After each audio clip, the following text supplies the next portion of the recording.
No, because there's wooden things I haven't sorted them out yet. But no, but hey, but yeah, no, everything, anything that you can find, go for it. Hang on.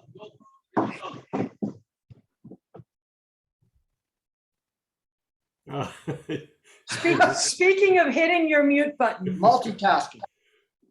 Well, he had to run back to his alpine meadow, it looks like. So That's right, exactly. Yes.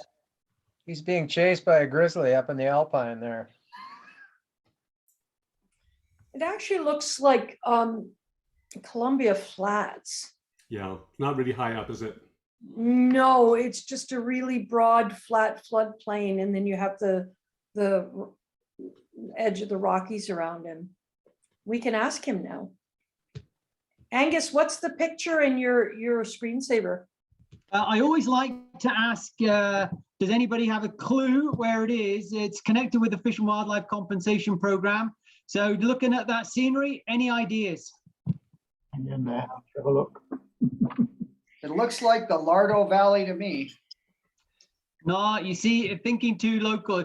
See, with the Fish and Wildlife Compensation Program, we work in 3 regions: the Peace, That's right. the Coastal, and the Columbia. This is not the Columbia. Okay. Okay, then I'm too new to the area. I wouldn't know. Okay, I'll give you a clue. It's a beautiful spot at the end of Highway 16. I think that's the number. That would be north, I think. It would actually be Mid-Island, and I'm pretty sure it's Highway 16, and it runs from Williams Lake out through the beautiful Chilcotin down the Bella Coola Valley, and this is tidal flats that the FWCP put some money in. So it's right next to Bella Coola. Okay, I can't send her that. that's spectacular landscape for sure. She's in the historical society. I know she. She's not in the historical society. Oh, it was the membership in the camps. I I'm will, going of to course. mute myself for a few minutes. Sure. I don't know. She's not. She's muted, so no. Well, I will delete these couple of minutes before we get started when they fix up the final recording.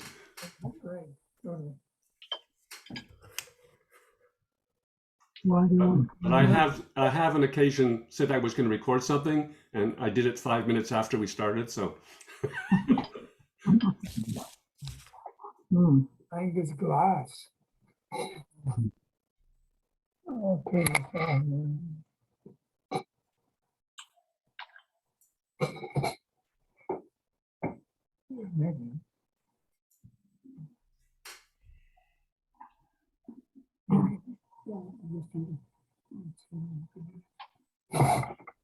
Getting closer.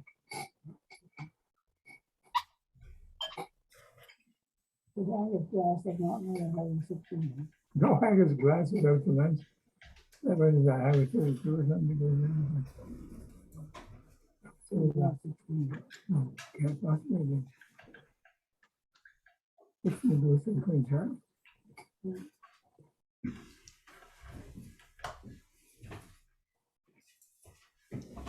Well, there's Hazel and Ed. Hi, Michael.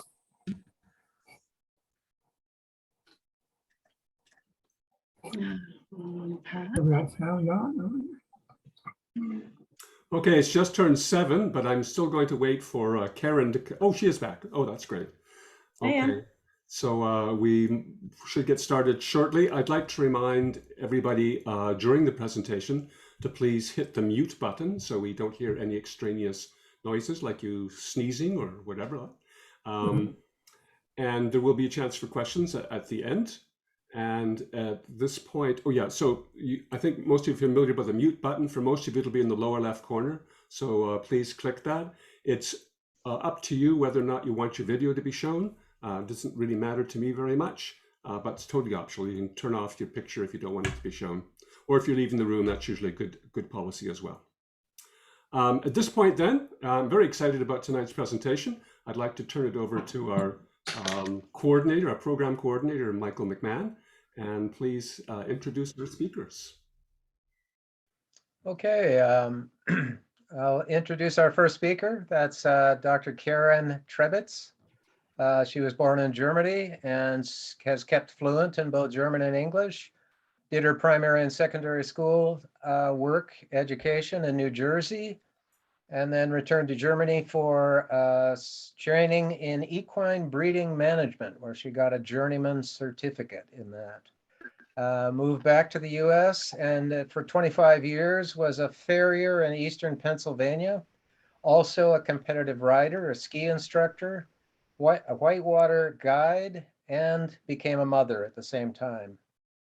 In midlife, she returned to university and got her at the University of Pennsylvania, where she got her Bachelor of Science.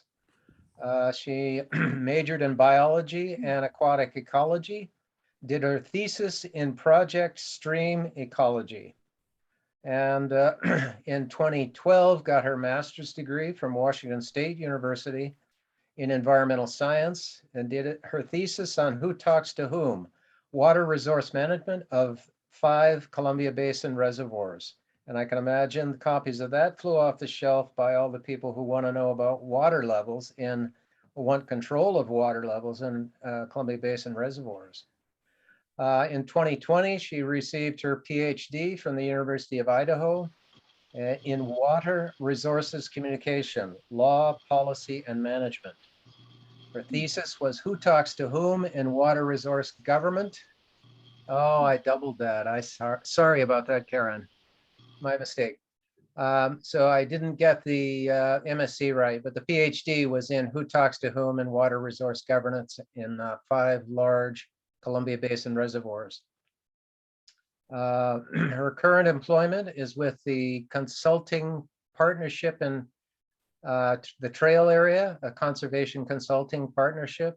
She writes research proposals and funding grants and related reports. She curates an array of trail cameras at the Fort Shepherd Conservancy and helps to steward Fort Shepherd Conservancy as well as the Murphy Creek Spawning Channel. Tonight, she represents the Trail Wildlife Association as general manager. Let's welcome Dr. Karen Trebitz. Michael, thank you very much. Mm-hmm. And I'm only seeing you, so I'm not sure what's going on there. There we go. Hello, everybody, and thank you very much for the welcome. And it'll be our pleasure to present this webinar about the Murphy Creek spawning channels tonight. We are co-presenting this, Eleanor Doifers from the Okanagan Nation Alliance. The Okanagan Nation Alliance is instrumental to the collaborations at Murphy Creek Spawning Channel, and I'll let her introduce herself briefly and what she does for the ONA and at Murphy Creek. Eleanor?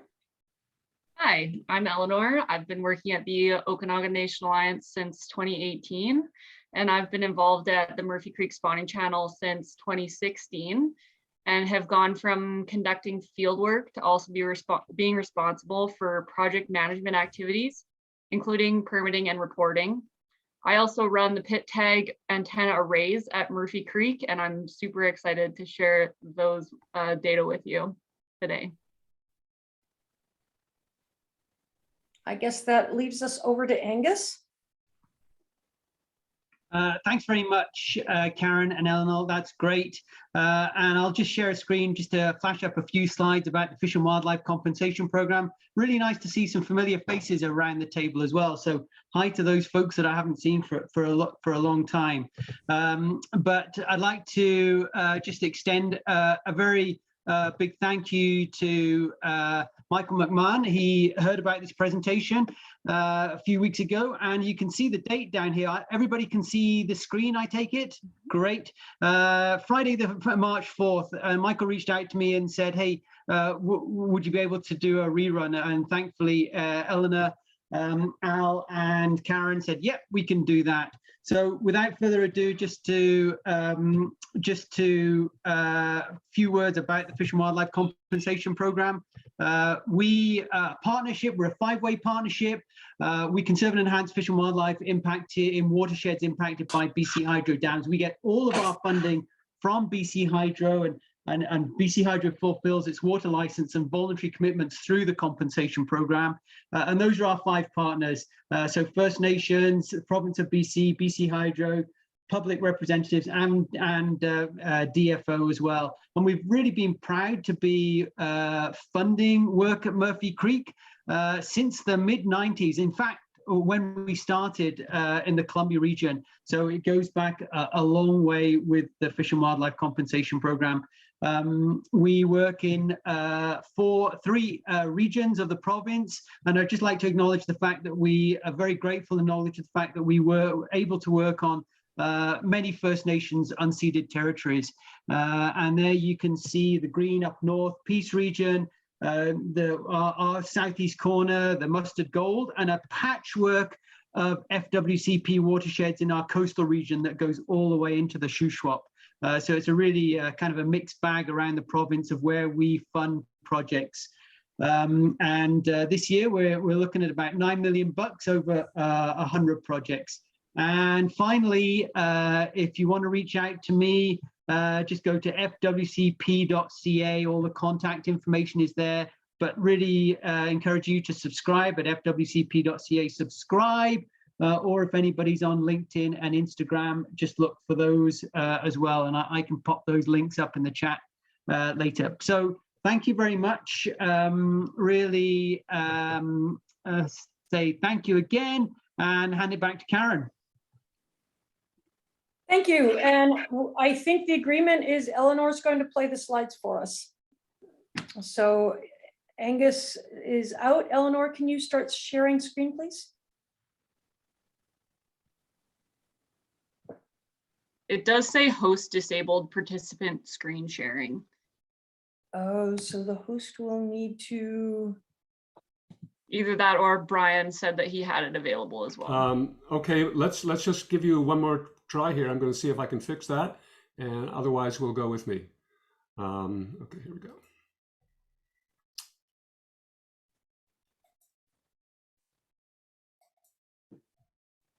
Why don't you go ahead and just play it from your desk? What do you think, Eleanor? Can you share now? Yep. There we go. Can everybody see that? Oops. Okay. Good. So just view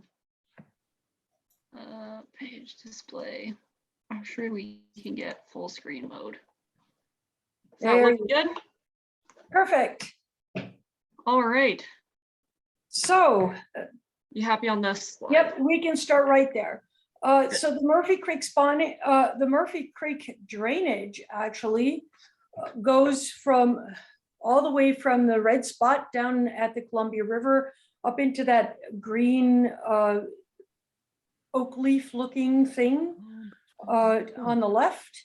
In the photo on the right, it shows the culvert under the highway, and it's relatively impassable to fish. If they can even get up into the culvert, they bottom out in it, they can't swim through it.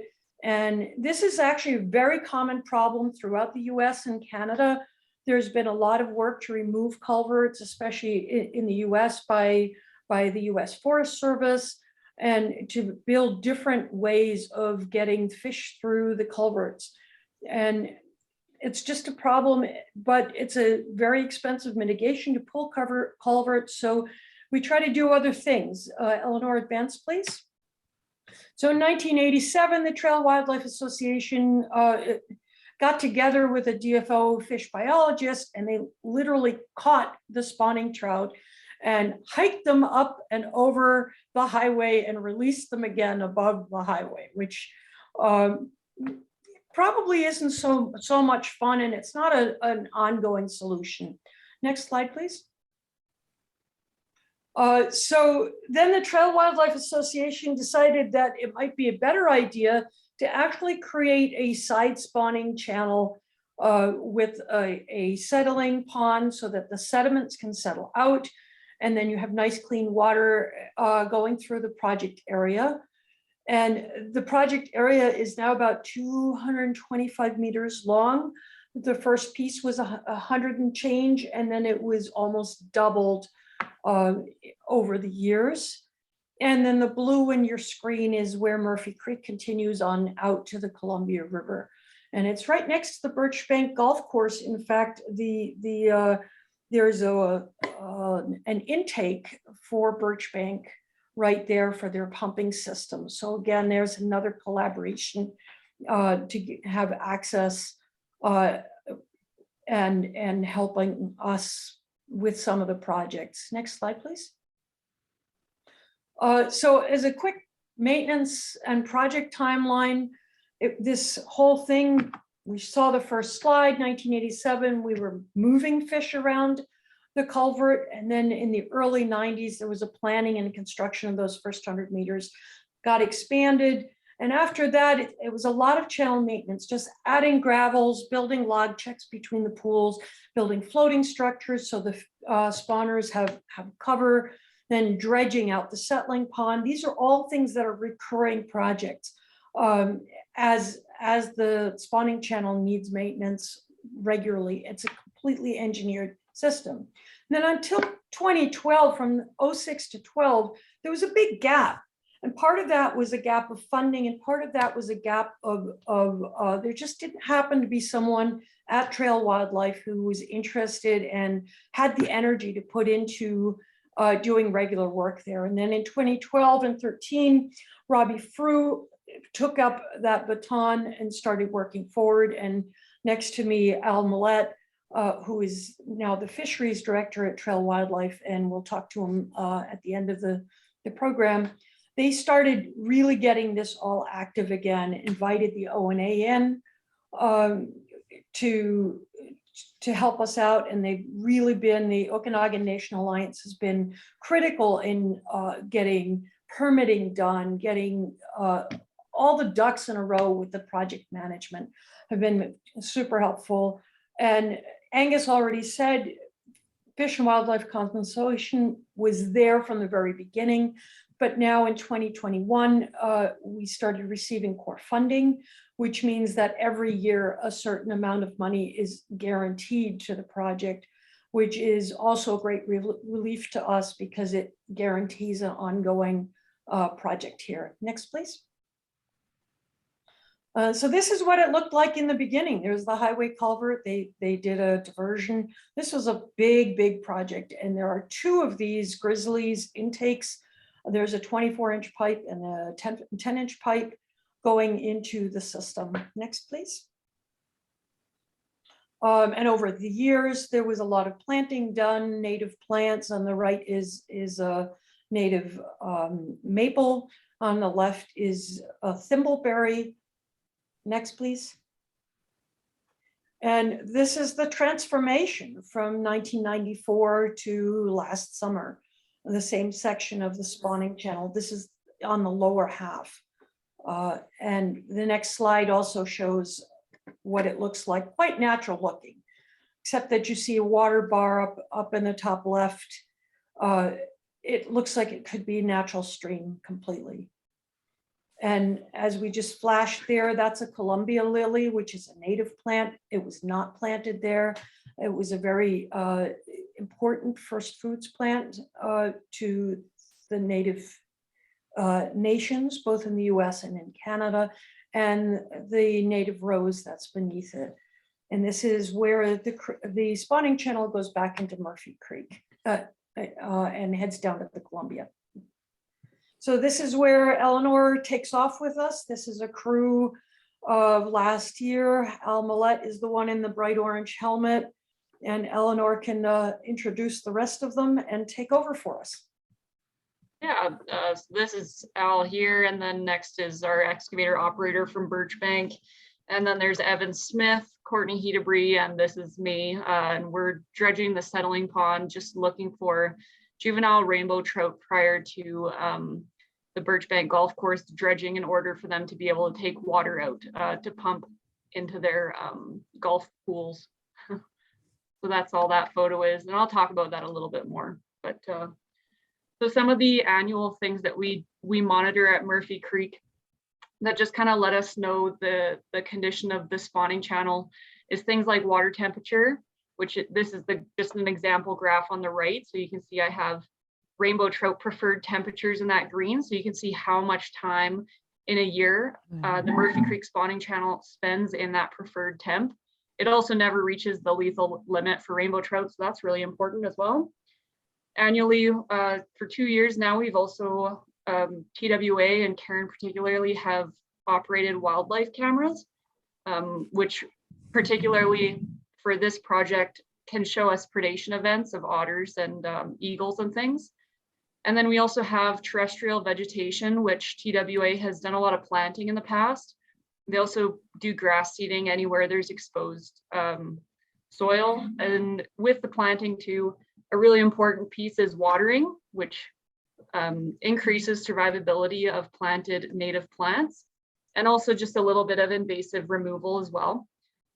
And then another thing that we do is we look for spawning rainbow trout. So the first way that we do this, and the way that's been going on the longest, is through visual spawner surveys, where a crew actually goes out and looks in each one of the pools and tries to find spawning rainbow trout.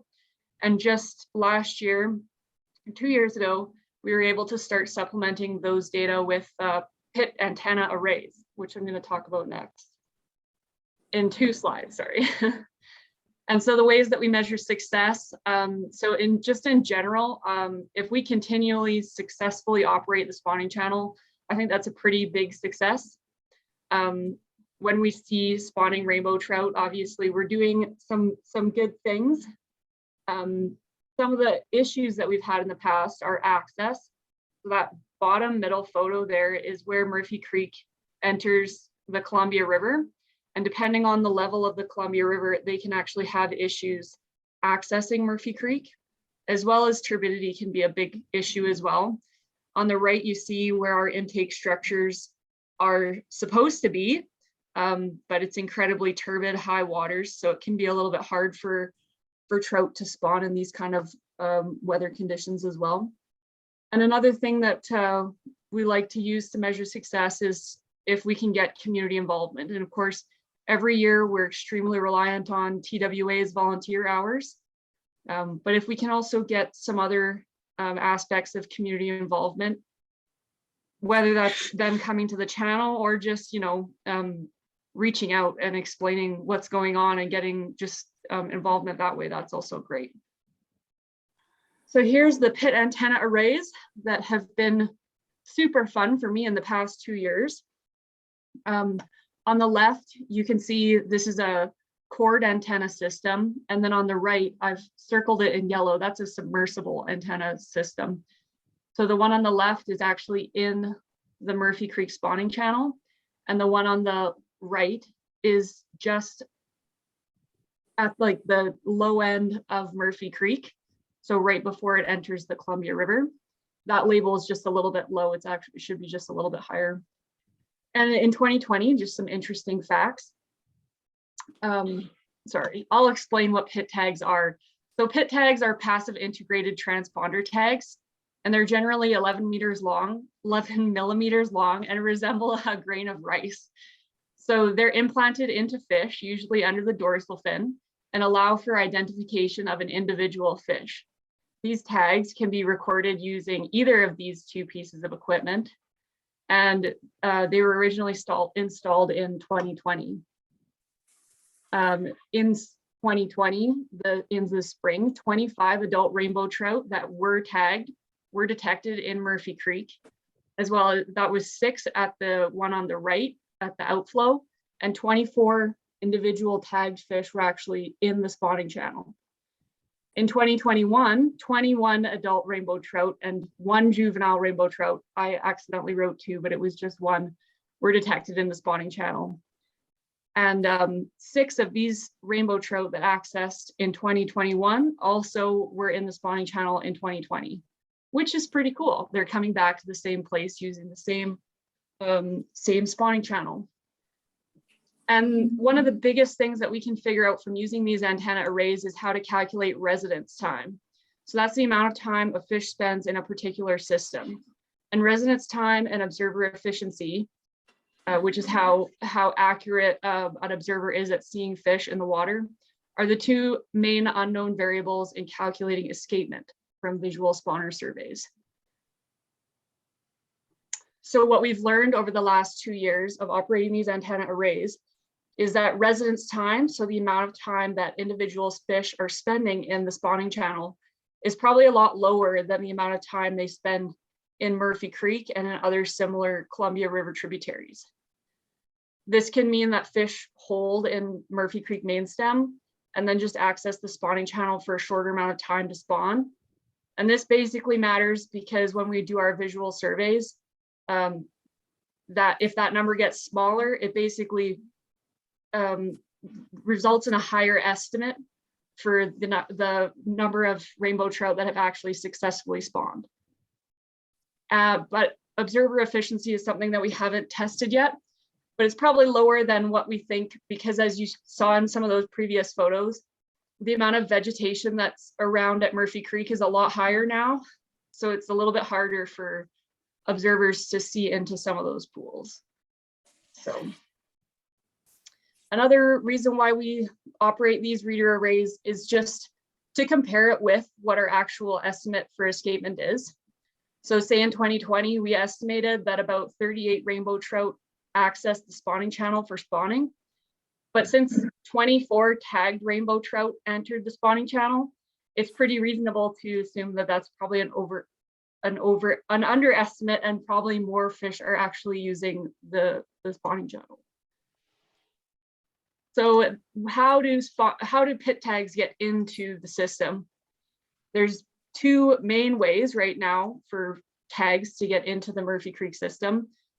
The first one is how we were talking about, that settling pond, and when Birchbank Golf Course sometimes has to dredge the sediment to deepen the pool where the pump is located. In order to do that, we first have to isolate the pool and attempt to salvage all the fish out of the dredge site before any excavation occurs.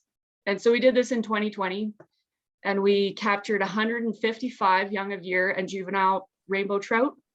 And 18 of these individuals were basically the minimum length that they had to be for tagging. So we implanted them with smaller tags, and then we released all these fish outside of the dredge site prior to excavator activity. So that's the first way. And then the primary way that tags enter the Columbia River is through BC Hydro's Club Mon 45 program.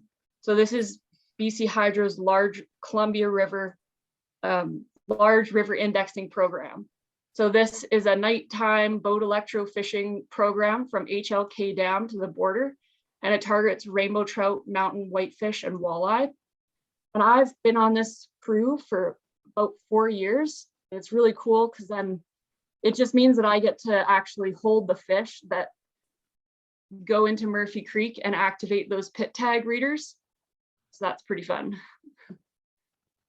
And some highlights from that is over the past 20 years, over 30,000 rainbow trout have been tagged. But unfortunately, since it's not a closed system, trying to calculate the proportion of tagged rainbow trout in an open system is pretty difficult. But we do know that, and I wrote this wrong here too, but I can correct myself now that I have a chance to redo this presentation. This number of 3.9% is the proportion of the rainbow trout, adult rainbow trout, that we actually captured during that project within a year. And our recapture rate in 2019 of previously tagged individuals was actually closer to 10%. So that means when we're out there, the chance that we're going to catch a fish that's already been tagged is about 10%, but we're only catching 3.9% of the population. So it doesn't directly relate to how many fish in Murphy Creek spawning channel would be tagged, but it gives us a bit of an indication that it probably isn't too high. Another cool thing about the Club Mon 45 data set is that it gives us length and weights of individuals when they're encountered, as well as any other information that the crew thought was important. So from that, I basically know that most of the fish were 400 millimeters or a little bit larger when they were accessing Murphy Creek. And I can also tell a few fish had like angler damage. They had missing pieces on their mouths. So that's kind of interesting too, because we know that they're being caught by anglers. So, and just because that's pretty technical, and although it made a lot of sense to me, I know that it can be a bit, so just breaking it down a little bit easier, having a fun, fantastic fish encounter here. So this is an example of a night on Club Mon 45, fall 2019. We take this boat that's in the upper right-hand corner, we take it out at night, and when all the fish think that they're safe in the river because everybody's, you know, sleeping, nobody's going to be angling for them, and then along comes this crew, and there's bright lights shining down into the water, and there's this electrical current that kind of zaps them and brings them up to the surface, and then they're captured with nets, brought on board, poked and prodded and implanted with some foreign technology, and then they get to go back to their fishy friends, and you know, nobody believes them, but they know what happened. So in 2020, we caught 2 fish in particular that we abducted from the river, and we tagged them in these 2 locations below Murphy Creek, down towards Trail. And the first fish we tagged on October 26th, and the next one we tagged 1 day later on October 27th. In the spring of 2020, they both traveled upstream and entered Murphy Creek on May 23rd. So you can see them in this upper right picture entering Murphy Creek, and they both pinged off the submersible antenna within 1 hour of each other. So that's very, very close together. And after that, one of the fish made it into the Murphy Creek spawning channel and pinged off the cord antenna system, but maybe the other one decided to stay in the main stem. And then after spawning in the fall of 2020, they went back into the Columbia, and we actually recaptured both of those individuals again on Club Mon 45. A little bit further apart, but we had, you know, lengths and weights and everything, and they're all looking good.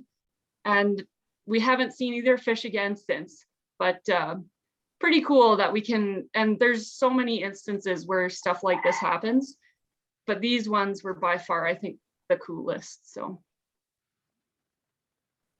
yeah, and then I'll just say in summary, with these pit tag reader arrays, we've been able to answer lots of questions that are really important with operating a spawning channel like this. So the first one was residence time, the amount of time that rainbow trout spend in the channel, the minimum number of adult rainbow trout entering the spawning channel, some size estimates based on initial captures and any recapture events, geographical range, so where those fish go into the Columbia, and then how far they have to go to come back to Murphy Creek. And then more years of data may also be able to give us insight on the survivability and how often fish return to the spawning channel to spawn. So that's a bit of an interesting one too. Why did only 6 fish come back? Well, the more years of data that we have operating these pit tag readers, the better we'll be able to answer some of those questions. That's me. On to you, Karen. Well, thanks. I guess you can move on to the next slide then. So since Al and I are the ones that are out there really twice a week, sometimes 3 times a week, 4 times a week during the spawning season, Al Millette here next to me is every time he checks water temperature, water levels, he adjusts the valves, makes notes on what it looks like. And so then we come across things like this. There was a nice big fish carcass on a rock. And then it is a question, how much of a problem is that? So we started putting up some trail cameras. This one is right overlooking the rock that the fish tail was found on. And we had several others. We actually didn't leave this camera up very long. We moved it to a different pool, but we got some fun data out of it as well. Go on, please. So this is the first critters that we suspected, and sure enough, they came back a whole bunch of times last year. It was a family of 3. We actually think they lived here last year. They were only showing up the year before, but last year we actually think that they didn't leave. They lived here for several months.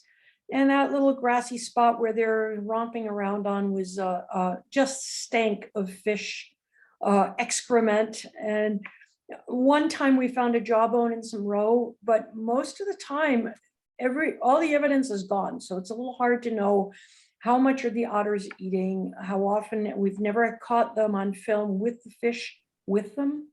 The next slide, though, is our other culprit. Somebody's gone swimming. One, who, me? So this is pool 26. This is the topmost pool below the settlement pond. And this eagle in 2020 showed up 15 times during the spawning season. Maybe the same eagle, maybe 2 different eagles, but then other people use them as well. This nice, this curious guy was checking out our camera. Go on. Some of the cast of characters you would expect are mallard ducks. This is a wood duck. They're absolutely stunning creatures, and we're actually in the next week, we'll be putting up a nesting box for the wood duck and hoping that he sticks around. Here's a kingfisher in action. Just wonderful pictures. And oh yeah, a beaver keeps showing up. So those are the ones we would expect to have around. Who else is there? Got some turkeys around. They pick up pieces. Go on. This little Swainson's thrush showed up almost daily in front of the camera. We think she just liked to hang out there and have a drink because it was in easy access. Yellow shafted flicker. Later in the summer, this was in May was the earliest the bear showed up, but the next slide shows what they do when it's really hot. Mama takes her cubs swimming in the pool. And so basically we're ending up with this complete ecosystem. Everybody is using these spawning channels, not just the trout. So the next slide, we have nice little spike at the end of it last summer. Really nice condition. The coyote cleans up after the eagle. Almost the next slides, either the coyote or the ravens are there, sometimes a turkey vulture. And then we've also found this beautiful rubber boa. That's Eleanor's gorgeous fingernail paint job. They're also listed animals, so protected animals. And so we've got this wonderful, complete ecosystem. Go ahead. But how resilient is it? What happens in the face of climate change? What happens in these rain on snow events? So this one was in 2018 in May. The tree that you can see down in the river that's diagonal, completely submerged. In the next frame, you can see that the river actually put washing machine sized boulders on top of the tree, and they are still there. And if you can imagine that, those boulders, we've seen boulders come through the culvert. We've been in danger of actually losing our river wall to the spawning channel. It hasn't overtopped yet, but this in 2018, we really expected it to. And last year, as a result, next slide, please. We did a very large capital project of shoring up the wall above the grizzlies, the intakes, with a whole bunch more. How many truckloads? Well, there were at least, I believe there were 12 truckloads of engineered rock, quarried rock that was engineered to be to have a lot of hard edges, so that the rocks would lock together if there was water pressure applied to them. So those were quarried, actually. So ultimately, these engineered systems take a lot of maintenance. And we actually discussed over the last few weeks at the last presentation, one of our guests from DFO asked us how much the spawning channel costs every year. The Okanagan Nation Alliance receives about $20,000 of grant money a year and also puts in-kind work. And the Trail Wildlife Association of Volunteers has also in-kind work. The work I do with the camera data is also all donated.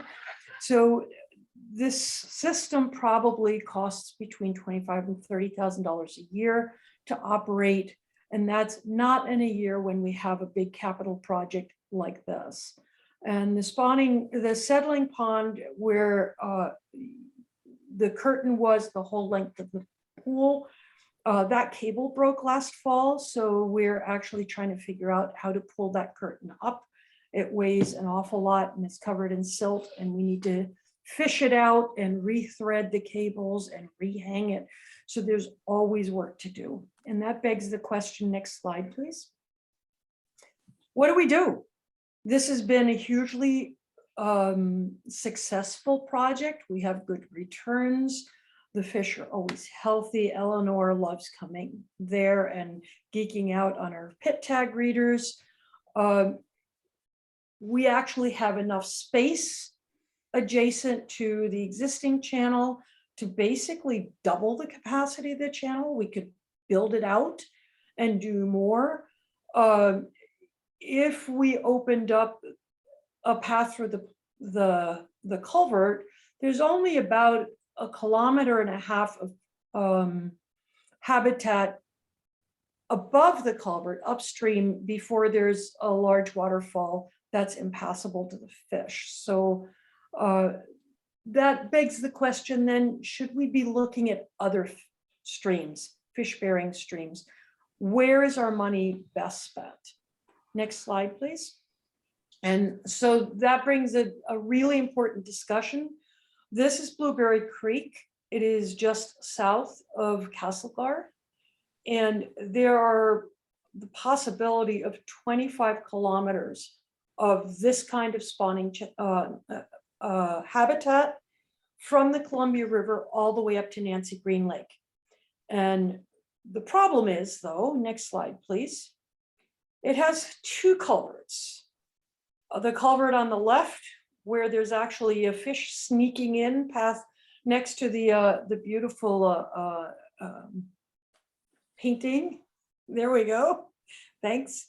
And thank you very much to Jason Carter, who provided this. He's a local chap up in the Castlegar area. So this one has been remediated with baffles inside to kind of slow down the water and give the fish a chance to get up. But the one on the right, which is an old CPR tunnel, it's an abandoned railroad tunnel system. That one, you can see in the photo that concrete barriers were put in to slow down the river, but they are completely filled up with gravel. The other problem is you can see that there's kind of a bench there. If the fish can even get up, it's usually not the height of the jump that's the problem, but they would end up on that concrete bench, and that's the end of the road. They can't get past it.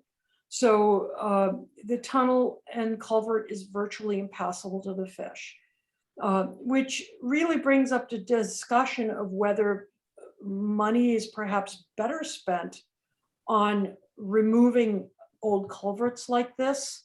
It's an old tunnel, it's an old culvert, it's not used anymore. But that's an interesting discussion.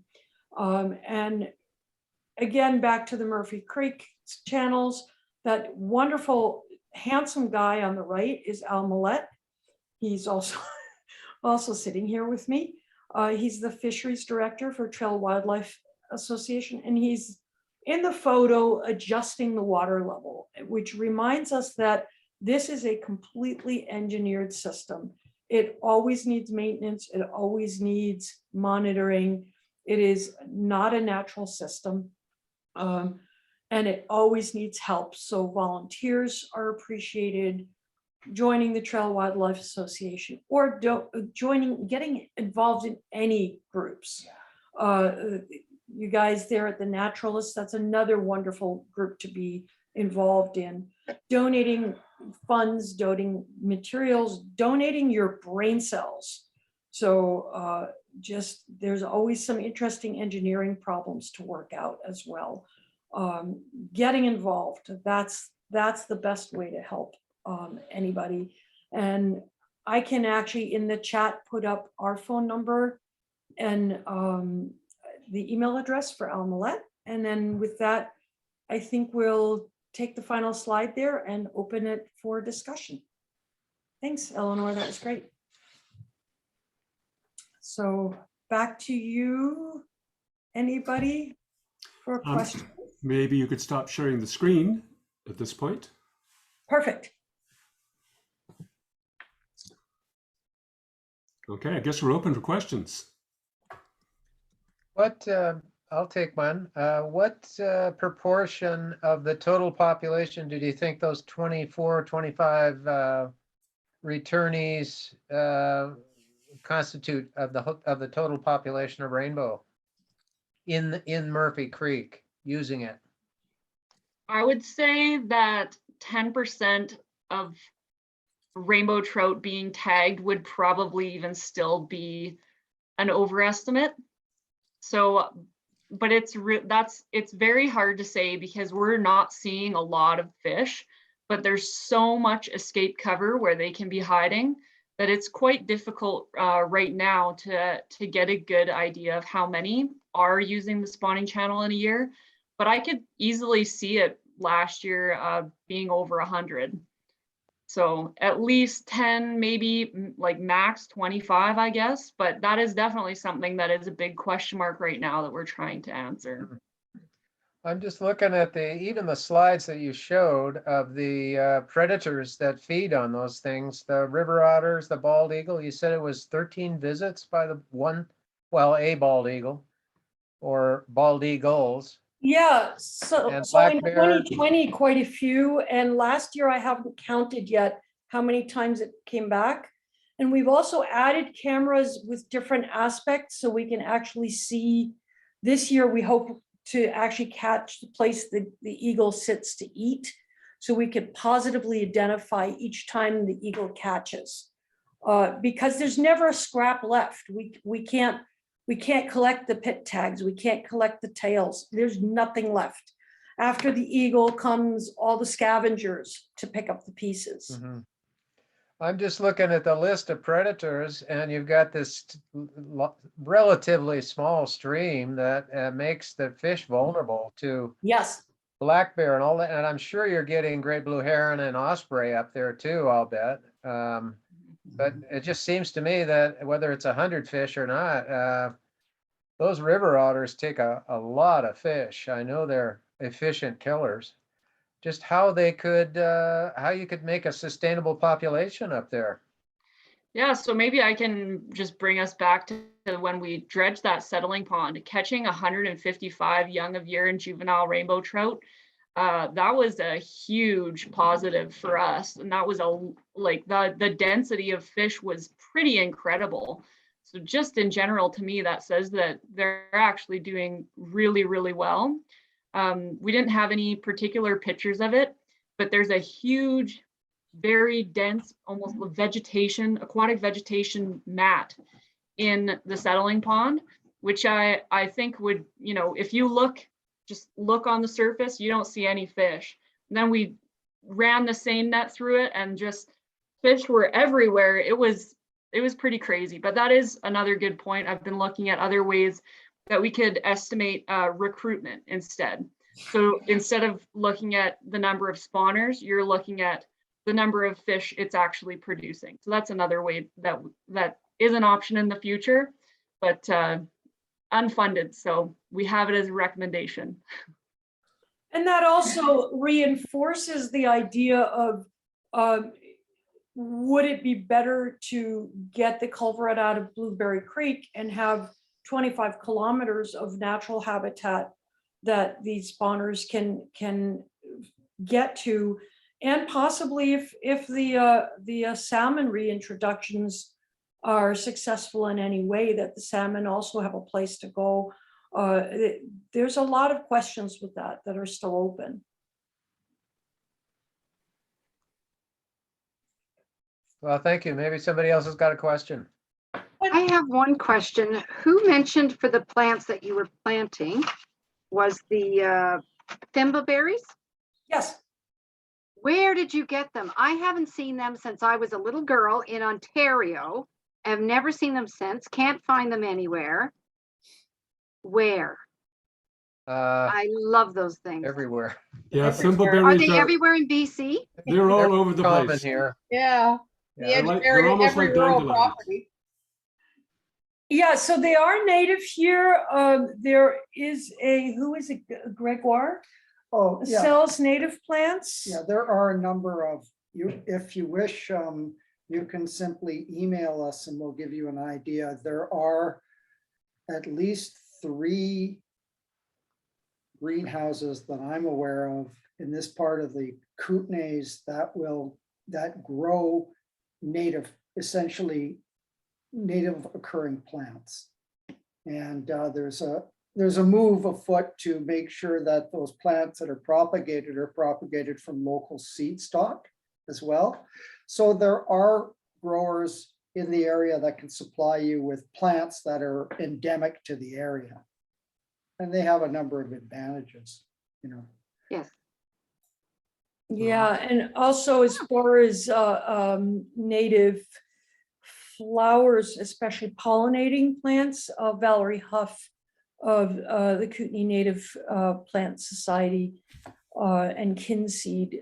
So if you want to email us, or we could provide that to a short list to the club, and that could just be circulated if you'd like. Yeah, that would be tremendous. If you could, thank you very much. If you could send me the link, I'll make sure it gets out to the membership. That we could totally do that. What happens to these little grain of rice, whatever you call, are they transponders or whatever? Once they get eaten by an otter or an eagle or something like that, or the fish dies and they fall to the bottom, what happens to them? Yes, those tags, they don't have any, hi Heather, by the way. Hi. Nice to see you. They don't have any batteries or anything. So it's like the antenna array that sends an electrical signal to it and it responds to it. So there's no real heavy electrical components within one. But yeah, you're right. They just build up on the bottom. I have heard stories that, somebody will lose one near a pit tag antenna, and then it'll just keep counting that same tag until basically someone goes around and, finds it. We do have, we're just trying to start a pit tag return program with anglers. So basically when anglers catch a fish and they fillet it, they're pretty easy to see. And then we're just asking that they record the fish species, where they caught it, any other information they want to give to us. And we can query the database and tell them originally where that fish was caught, how big it was, stuff like that. So we're trying to get that up and running. We've got a couple tag returns, so that's good. It's fun.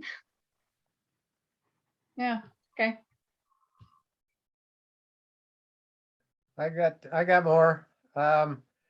Golf courses are notorious for the amount of water that they need. Do you find if they're drawing water from the creek too, are they could they possibly create a critical situation by drawing too much?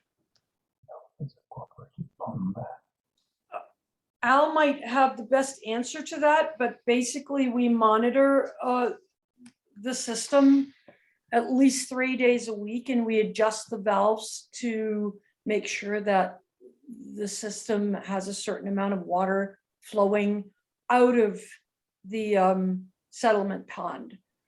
So we've never measured exactly. We have no idea what the golf course takes or how much they use. I'm sure that there's a water license for it, that we could look up, but The So golf far, it course, hasn't been a problem. no, it has hasn't not. been. The golf course, this particular golf course has 2 water licenses that were granted in the 1930s. The southern half of the course, I'm sorry, how could they have been granted in the 1930s? I'm sorry, these were water licenses that the Cominco had. And Cominco basically retains the water license, and my understanding is that the golf course uses those existing water licenses. The southern half of the golf course is watered by the pumped water from this settlement pond.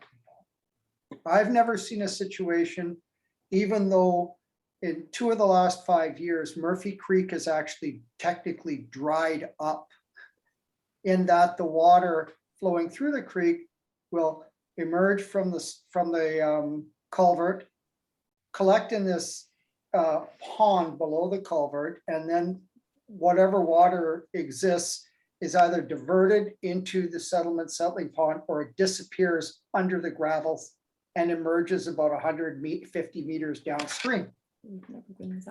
But we've never been in a critical situation where the golf club's needs have placed the fish that were residing in the settling pond at risk. That being the case, there's always room for improvement. And one of the projects I'm looking at initiating is to replace the existing pump intake, which is a kind of jury rig. It's effective, and I think it's effective at mitigating mortality. But there are more what we would call fish-friendly intake systems that are available, whose designs are available. So it would be nice to know that if we replace the existing intake with a more appropriate one, we would probably reduce mortality even more than if we left the situation alone. But bottom line, to date, the spawning channels No. themselves have never been dry. Yeah, we've always, it's because of the work that Rob Frew did with the re-engineering of the intake structures. The large intake structure, which basically is in a back eddy in the pool that emerges from the below the culvert, that is low enough. The actual entrance point of the intake is low enough that it never gets dewatered, whereas the initial one does get dewatered in drought conditions. So Rob's leadership in the engineering work guaranteed that there'll always be water in the spawning channel. That wasn't always the case before, so we haven't had that. We haven't had a crisis situation yet. That's an excellent question, though. Yeah, it is. Yeah. You know, and other issues we've had have been other human pressures. And Tech Cominco has now, on our request, put a gate at the top of Murphy Creek Road. But we've had cars dumped and burned. We've had people camping down there illegally. For whatever odd reason, we've never actually had any vandalism or any cameras stolen. Yeah. Very bizarrely, but it's been a common place for dumping of anything and everything. I've been digging crocuses and irises out that people dumped from their yards and taking them away. And so Tech has now put their gate at the top and provided us with a key. Again, another partnership that's been really important. Their lands department has been wonderful to work with. So all these partnerships, they all end up towards the success story. I had to, 2 years ago, I came down one day in July and there were a couple of guys camped there and they were running a placer dredge. They're planning on placer dredging all the pools in the main creek. And I suggested that this probably wasn't the best place to do, yeah, they have the dredge set up, you know. And so you get all sorts of characters down there. It's, but definitely, definitely the new gate will help. The other discussion that we would like to start, and that was a question, and the last time we presented this, is the Murphy Creek drainage is heavily logged. And starting a discussion with the logging companies about the value of Murphy Creek and the spawning channel, and perhaps gently asking them to leave a little bit more of a riparian buffer. Of course, unfortunately, the biggest trees are in the riparian zone. So you're asking them to leave money on the table, and that's always an awkward conversation.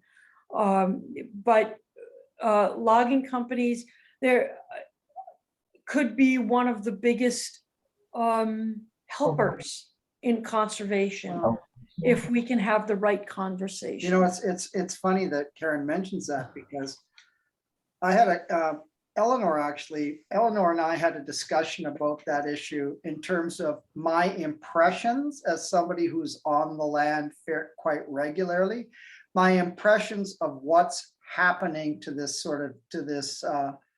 watershed driven ecosystem, right?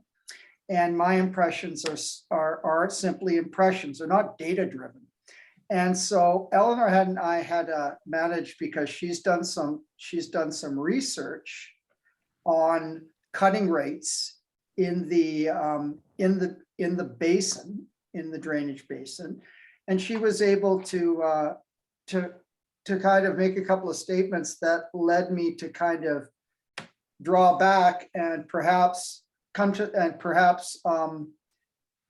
the understanding that perhaps my impressions of when I look at particular events in the drainage basin, you know, high water flows, flashing of the creek, siltation,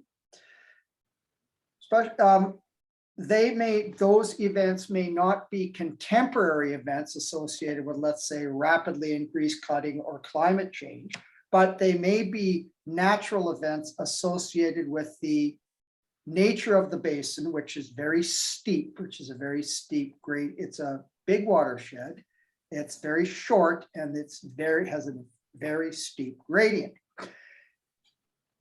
The point is that all of Murphy Creek Channel and everything about it is where it's really an ongoing research project.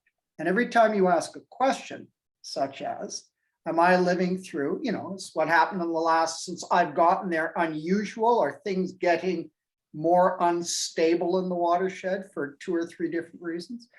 Every time you ask yourself the question, you realize that there's not a lot of fundamental research or fundamental data to help you assess your particular impressions, right? So one of the big values of this project is that we're able to start collecting data and answering some of these questions and provide basic data for other folks who want to engage in the same type of activity or the same type of research. There's not, our penchant for development has run very far ahead of our ability to assess the short and long-term impacts of those activities. And so working in this kind of an environment, asking questions, so how many fish come in here?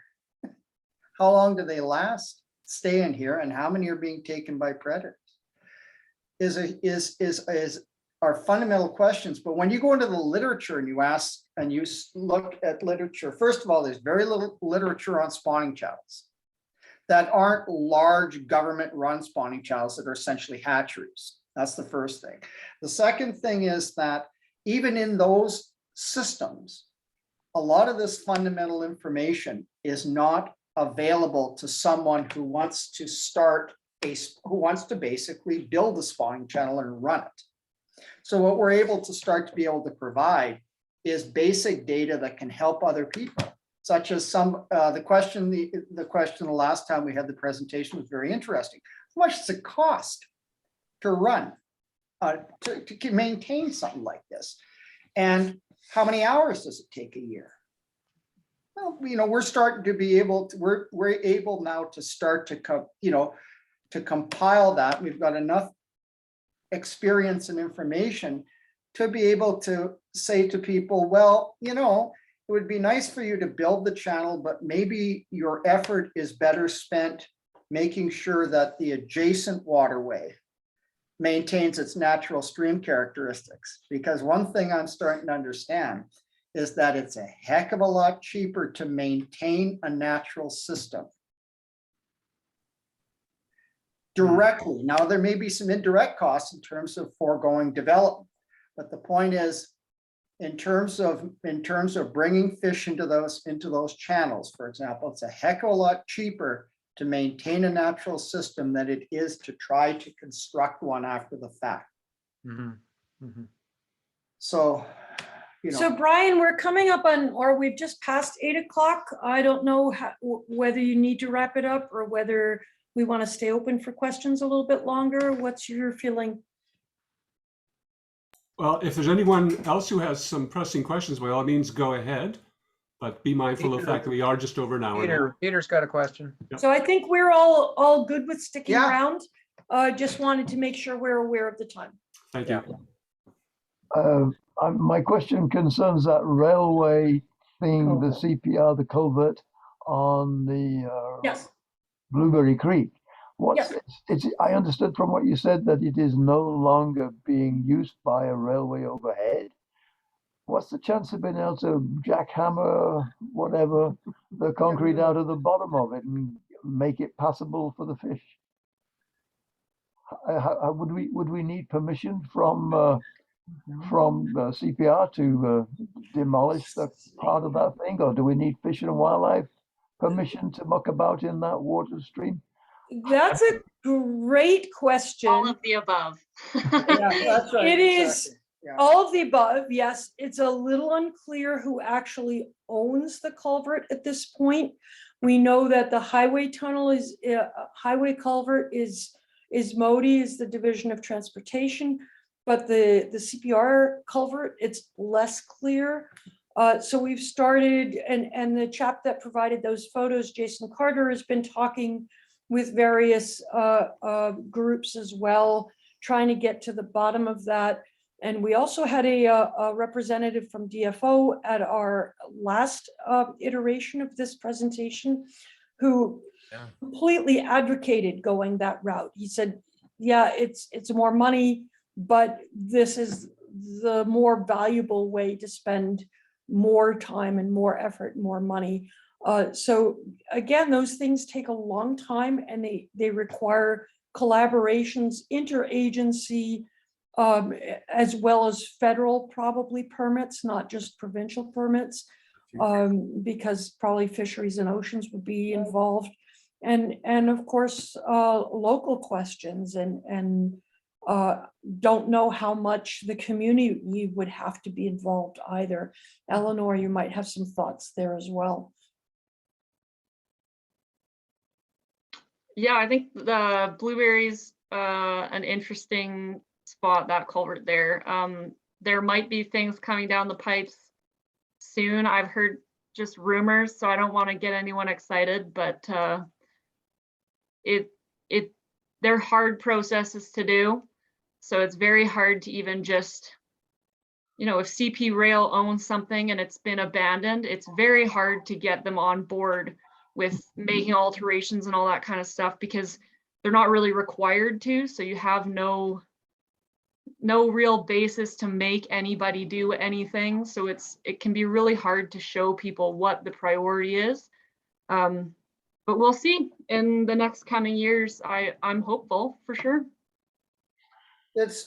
We've tried in the last 3 or 4 years sporadically. I've been working with the ONA, and also we've been talking to a couple of external consultants and funding agencies.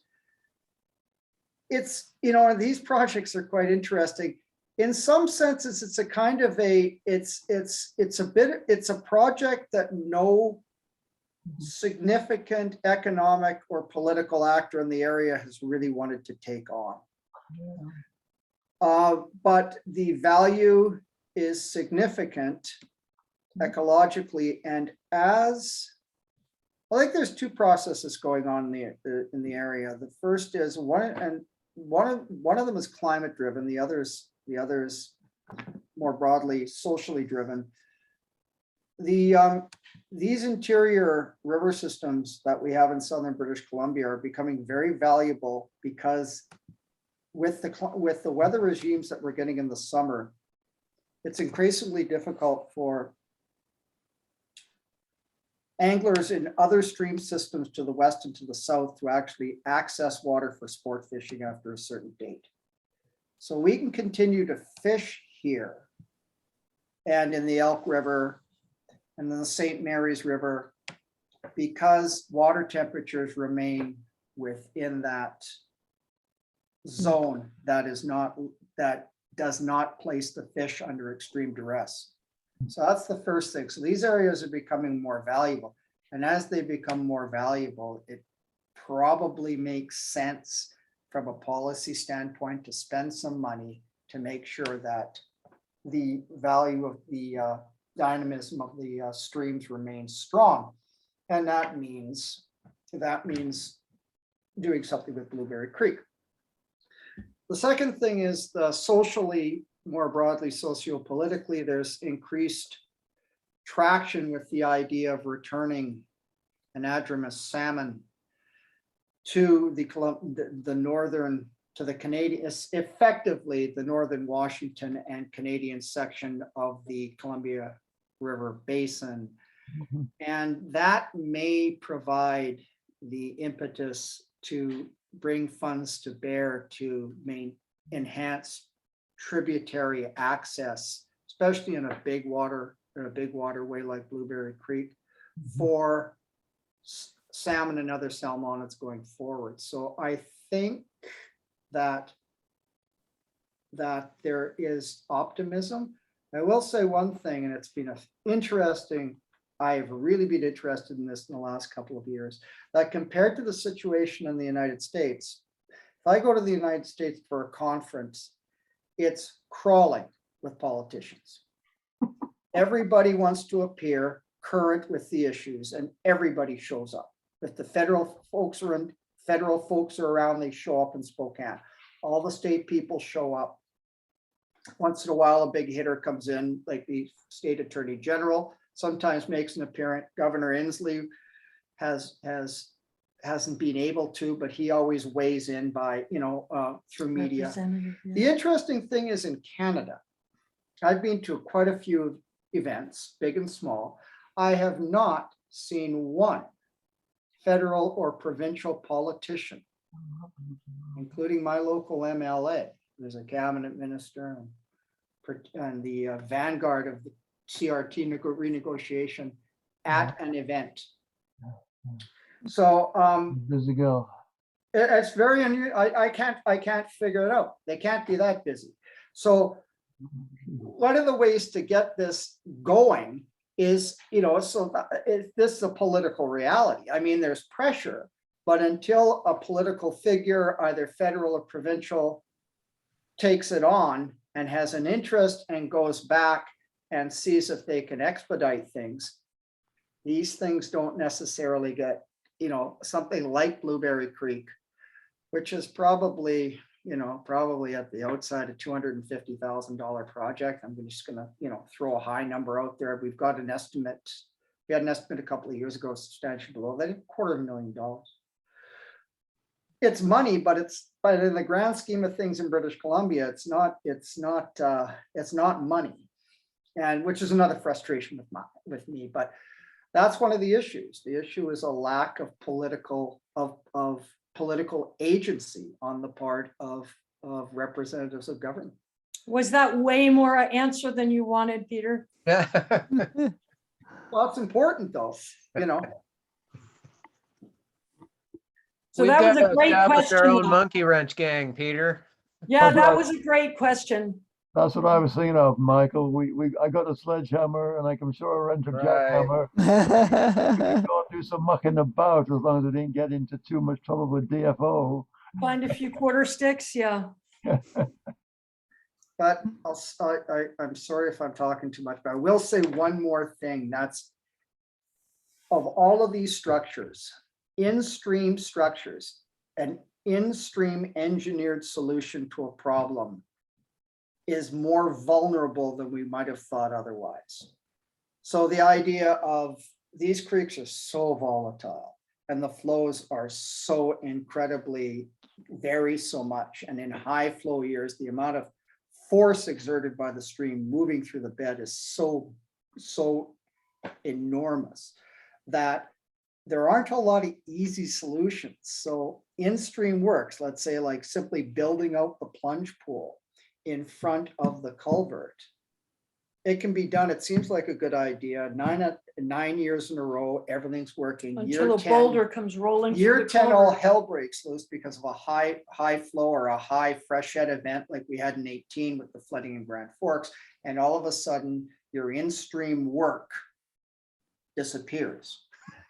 Because all of these structures are energy driven and they're so enormously complex that it's very difficult to guarantee that increasingly that these in-stream mitigations will work. So it's a bit trickier than one might have thought when I was participating in these kind of things 25 years ago. Okay, maybe we are nearly ready to wrap it up. I want to say personally that I have learned so much from this presentation. It was really remarkable. And I think you promised that this would be an example of collaboration working well. And it's absolutely true, Karen. Thank you for that. Thank you for all the speakers, Angus, Eleanor, and Al. And Eleanor, particularly, thank you. I will always remember the story about the alien abduction of fish just above Trail. That's So right. Great vision to keep in mind. This is just a super presentation, guys. So thank you so much for making the time. I know a lot of people are going to enjoy seeing it later too. Well, happy Thank you. editing. Yeah, that's right. Okay. Yeah, thanks very much for this. That's great. I put all the FWCP contact information in the chat there, Brian, if you need that. I was actually wrong about Highway 16. It's number 20 out to Bella Coola, of course. I wanted to make that correction since it's recorded. Anyway, great to see everybody and thank you. Angus, thank you again for hosting this. This whole webinar was created through an FWCP grant, community grant. So we appreciate very much having that support as well, because that's what made this possible. And thank everybody for attending. Yes, thank you, everybody. I counted 25 attendees. Woohoo! Perfect. That's pretty good for a Monday night. Yeah, that's All right. not bad. Okay. Good night, everyone. Okay, bye. See ya. Thank you. Thank you. Thank you.